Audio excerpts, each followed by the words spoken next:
আজকের বারটা ছিল শনিবার। তো আজ হঠাৎ করেই খুব মন টানছে আমি কুলপুকুর মায়ের মন্দিরে যাব। তো বলতে বলতে কর্তামশাইকে অনেক তেলানোর পর বলল যে ঠিক আছে তাহলে চলো। সন্ধ্যাবেলা বেরিয়ে পড়েছি কিন্তু আমরা তিনজন পরিষ্কার জামাকাপড় পরে, খেয়েছি কিন্তু নিরামিষ। তবে যাচ্ছি আমরা আজকে কুলপুকুর মায়ের মন্দিরে পুজো দিতে। সেদিন তো ছিল বাৎসরিক পুজো, পুজোটা সেভাবে দেওয়া হয় না। তো আজকে কিভাবে পুজোটা দেওয়া হয় সেটাই তোমাদের দেখাবো। একটা জিনিস তোমাদের আমি শেয়ার করি, এই যে সামনে ভ্যানটা দেখছো না, রাস্তায় খুব জ্যাম ছিল, অনেক ভেতর দিয়ে আসতে হয়েছে। এই কিন্তু ভ্যানওয়ালাটা কিন্তু আমাদের পথ দেখিয়ে নিয়ে যাচ্ছিল।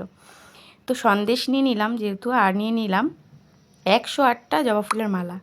আর দেখতে দেখতে কিন্তু আমাদের কুলপুকুর মায়ের মন্দির চলে এসছে। আজকে মঙ্গলবার, শনিবার কিন্তু খুব ভিড় হয়। আজকে শনিবার যেহেতু প্রচুর ভিড় আছে। তো এখানে এসেই আগে ধুয়ে নিলাম হাত পা, যেহেতু বাইরের থেকে এসেছি। এসে এখানে কল সিস্টেম করা আছে, সেখানে হাত পাটা ধুয়ে নিলাম। আর এই যে পুকুরটা দেখতে পাচ্ছ, এই পুকুরে কিন্তু বাৎসরিক পুজোর সময় এইখানে সব স্নান টান করে তারপর মায়ের কাছে পুজো দেয়। নানু গিয়ে একদম শটাঙে প্রণাম করছে দেখো। আর মন্দিরটা তোমাদের আমি ঘুরে দেখাবো। এই মন্দিরটা, নারায়ণ মন্দিরটা নতুন করেছে। তো আগে দেখাই আমাদের মেন যে বড় মা, আমাদের মা, সেই মাকে তোমাদের দেখাই। দেখো মা কিন্তু খুব জাগ্রত।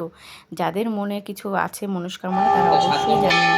এই যে দেখো পুজো দেওয়ার সিস্টেমটা, এখানে সবার নাম গোত্র তারপরে দিয়ে তারপর দিতে হয়। আর ফুলের মালাটা তোমার এখানে যে দিচ্ছ, এখান থেকে কিন্তু মায়ের গলায় পরানো হয় মালাটা। এই যে দেখো গঙ্গা জল ছিটিয়ে ফিটিয়ে দিল, দিয়ে এবারে নানু ঘন্টা নাড়াতে পারছিল না, অনেক বড়, তাই নানুর বাবা আবার কোলে তুলে নিল।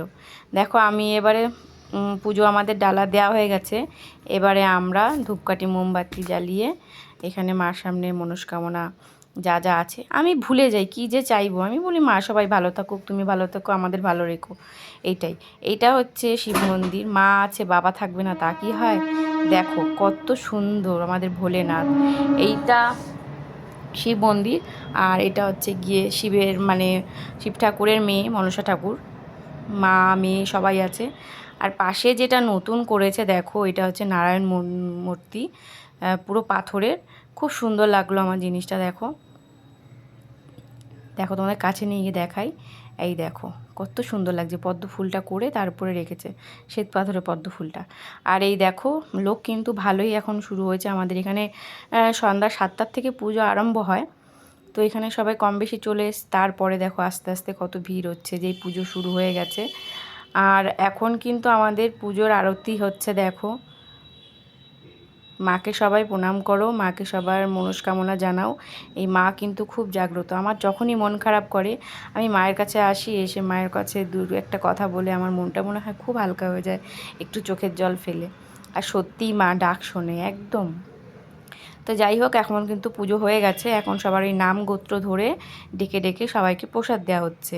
তো আমাদের প্রসাদটা আমি নিয়ে নিলাম দেখো, আর একটা মায়ের ফুল নিলাম পায়ে। তো আমাদের পুজো কিন্তু আজকে কমপ্লিট হয়ে গেছে। আমরা কিন্তু এখন বাড়ির দিকে রওনা দেবো, মনটা অনেকটা হালকা লাগছে। আর এই দেখো অনেক ছাগল থাকে, সব ছেড়ে দিয়ে যায়, মানসিক ছাগল, অনেকে বলি দেয় না, সেই ছাগলটা ছেড়ে দিয়ে যায়, সেখানে এরা থাকে। আর এই যে মেন পুরোহিত, এনার আশীর্বাদ নিয়ে আমরা আরও খুব ভালো লাগলো। ইনি মেন পুজোর পুরোহিত।